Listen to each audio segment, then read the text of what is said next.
Okay, let's start with Brave.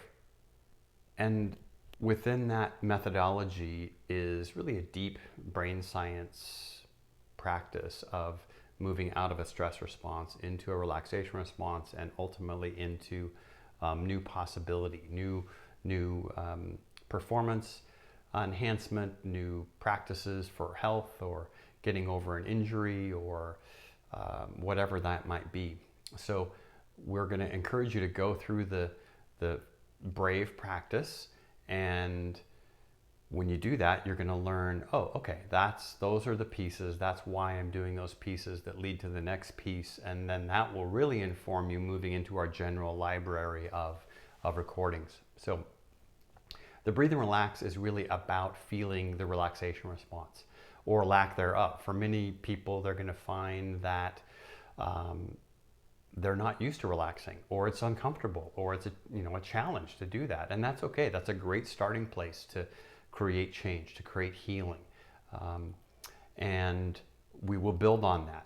That real transformation happens from that kind of starting place of breathing and relaxing, which then will lead us to the allow, the visualize, and the empower. That's really where the brain science really takes off. That's the opportunity for new brain mapping, for performance enhancement around a sport or an activity or a work situation, maybe a physical condition you're dealing with, my old arthritis injuries or whatever that might be. That's where you can use the recording practices to begin something new. So I think you're going to find that really powerful.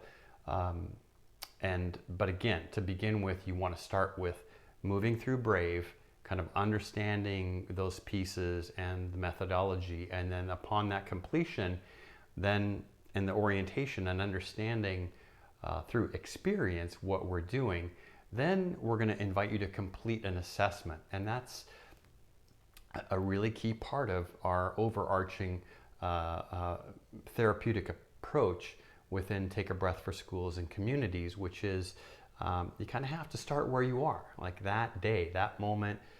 Many moments for me, I try to assess regularly and say, how am I doing? How am I feeling today? How's my body?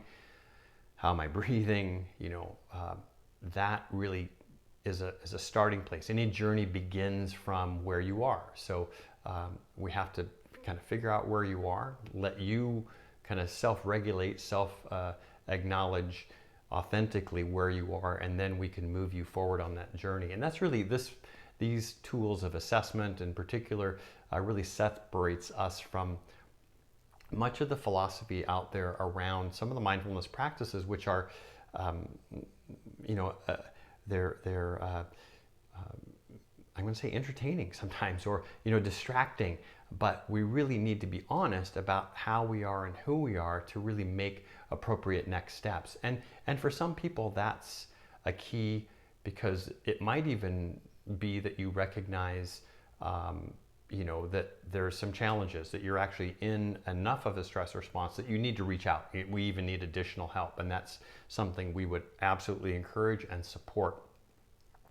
But for many, you're going to find we're going to encourage you to move on to what are the adaptations, what are the recordings, via that assessment. What are the best practices for you? Is it to kind of stay with Breathe and Relax for a while? That's a really good thing to do, especially if you're kind of under duress and dealing with some stresses, physical or mental or otherwise, before moving on to the AVE, if you will, or the deeper, longer recordings that have more specific brain mapping possibilities. So, we're always going to encourage the practice to unfold the way we're suggesting, and it's okay if you skip around and you find something you want to try or a different recording.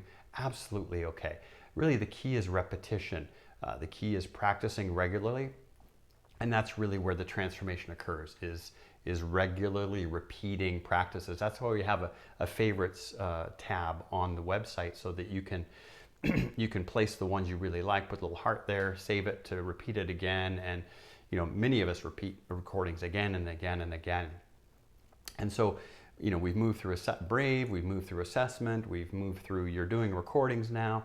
And what I highly recommend is you look at our communication tools that really help you start to become an authentic member of your community. And what does that mean? That means to feel comfortable communicating, sharing, talking to someone else, and actually to listen to someone else too, to practice both of those things. It's missing for many people in our 21st century world. So to explore these tools and to see how they support you and they reinforce what your intentions are in your learning and your practices in Take a Breath for Schools and Communities becomes really powerful. So I think you have what you need. You're at the right place. I'm glad you're joining us, so let's get started.